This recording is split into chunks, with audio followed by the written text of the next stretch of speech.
ایک مرتبہ اللہ عز و جل نے حضرت اسرائیل علیہ السلام ملک الموت سے پوچھا کہ تو نے اب تک بے حساب لوگوں کی روحیں قبض کی ہیں، کیا تجھے کسی کی روح قبض کرتے وقت بہت دکھ یا افسوس ہوا ہے؟ تو ملک الموت نے جواب دیا کہ ایسا 2 دفعہ ہوا کہ روح قبض کرتے ہوئے مجھے بہت افسوس ہوا۔ تو اللہ نے کہا، بتاؤ کون سی 2 دفعہ؟ پہلا موقع تو وہ تھا کہ ایک کشتی سمندر میں سفر کر رہی تھی اور وہ بحر میں پھنس گئی تھی آپ کے حکم سے۔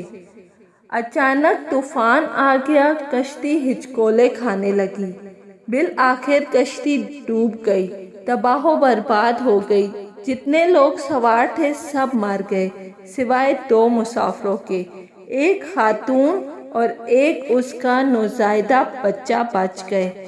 یہ دونوں ماں بیٹے کشتی کے تختے پر سمندر کی لہروں پر بہے جا رہے تھے اور ایک تیز ہوا کے جھونکے نے ان دونوں کو سمندر کے کنارے پر پھینک دیا۔ لیکن اے اللہ، اس وقت آپ کا حکم ہوا کہ اس بچے کی ماں کی روح قبض کر لو۔ میں نے آپ کے حکم کی فوراً تعمیل کی، لیکن اس وقت مجھے بہت افسوس ہوا۔ اور دوسرا موقع جب شام کا بادشاہ، جس نے کئی سال محنت کروا کے ایک خوبصورت جنت بنوائی، نعوذ باللہ اللہ کے مقابلے پہ کھڑا ہونے چلا تھا، جب اس کی جنت مکمل ہو چکی، اس نے کہا تھا جنت تیار ہونے کے بعد میں اس میں قدم رکھوں گا۔ جب اس بادشاہ کو بتایا گیا کہ جنت تیار ہو چکی ہے تو وہ کئی ہزاروں کا لشکر لے کر اپنی منزل کی طرف بڑھ رہا تھا۔ ہزاروں لوگ اس کے استقبال کے لیے کھڑے تھے۔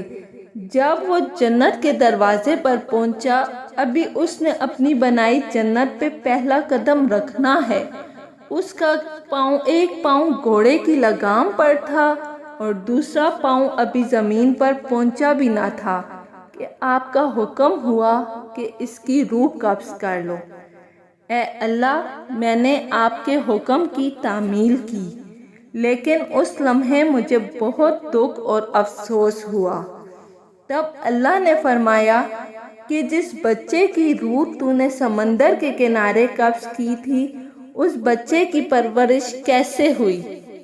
ملک الموت نے کہا کہ اے اللہ، آپ عالم الغیب ہیں، آپ غیب کا علم جانتے ہیں، اے پروردگار تو بتا۔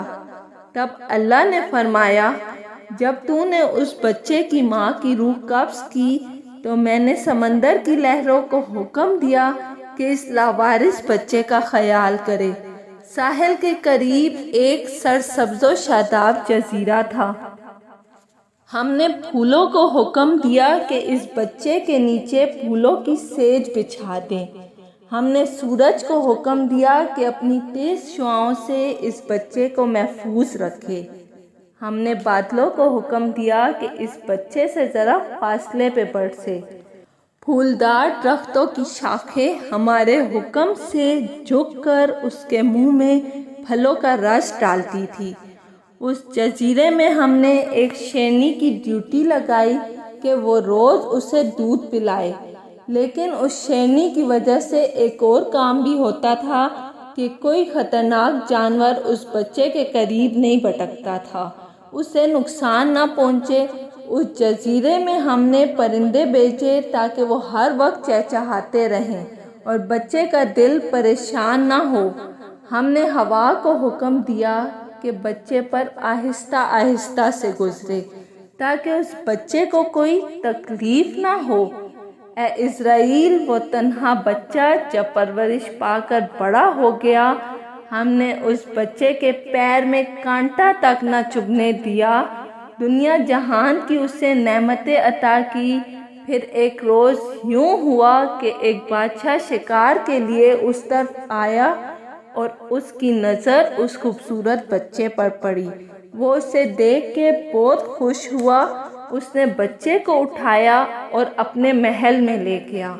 بادشاہ کی کوئی اولاد نہیں تھی، اس بادشاہ نے اس کو اپنا بیٹا بنا لیا۔ اے موت کے فرشتے، وہ بچہ جو کبھی سمندر کی لہروں میں اپنی ماں کے ساتھ تیر رہا تھا اور اس کی ماں بھی نہیں رہی، یہ بچہ اس بادشاہ کے مرنے کے بعد تخت و تاج کا مالک بن گیا۔ یہ بچہ جو کل تک اتنا بے یار و مددگار تھا، تخت و تاج کا مالک بن کر ہمارے بندوں کا تختہ الٹنے لگا۔ ایسا سرکش بن گیا، وہ میرے سارے احسانات بلا بیٹھا اور ایسا سرکش نکلا کہ میرے مقابلے میں خود خدائی کا دعویٰ کرنے لگا۔ اور پھر ایک روز میرا ایک پیغمبر حضرت ہود علیہ السلام اس کے دربار میں گئے میرا پیغام لے کر کہ اللہ کا فرما بردار بن جا، اللہ کی ربوبیت کو مان لے، خدائی کا دعویٰ نہ کر۔ تو بادشاہ نبی سے پوچھتا ہے کہ اگر میں خدا پہ ایمان لے کر آؤں تو مجھے کیا ملے گا؟ تو حضرت ہود علیہ السلام نے کہا کہ اگر تو ایمان لے آئے گا تو اللہ تجھے جنت میں اعلیٰ مقام دے گا۔ تو وہ نبی سے پوچھتا ہے کہ جنت کیا ہے؟ حضرت ہود علیہ السلام نے بڑی تفصیل سے اسے بتایا کہ جنت میں کیا کیا ہوگا۔ وہ سنتا رہا چپ چاپ اور پھر کہا، اب بتا دیا جنت کیسی ہوگی؟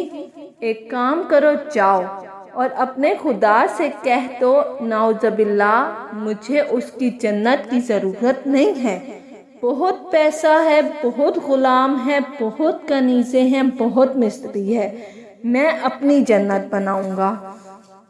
اللہ ملک الموت کو بتا رہے ہیں کہ سالوں سال کی محنت سے اس نے جنت بنوائی، اور جب وہ بچہ اب بادشاہ بن گیا تھا، اپنی بنائی جنت میں داخل ہو رہا تھا، تب میں نے تجھے اس کی روح قبض کرنے کا حکم دیا کہ قیامت تک کے آنے والوں کے لیے درس عبرت ہو۔ اگر اللہ سے سرکشی کرو گے تو یہ حال ہوگا۔ اے ملک الموت، اب تم سمجھ گئے ہوگے کہ جس بچے پہ تجھے ترس آیا تھا وہ بچہ بڑا ہو کر شداد بنا تھا۔ یہی وہ شداد تھا۔ اے ملک الموت، تجھے 2 بندوں پہ ترس نہیں آیا تھا، وہ دراصل ایک ہی بچہ تھا جو اتنا بے اختیار تھا، یہ بڑا ہو کر میرے مقابلے میں آ کھڑا ہوا۔ یہ تھا شداد۔ اگلی ویڈیو میں آپ کو بتاؤں گی کہ شداد نے کیسی جنت بنائی تھی۔ اگر آپ کو ویڈیو پسند آئی ہے تو کائنڈلی لائک اور سبسکرائب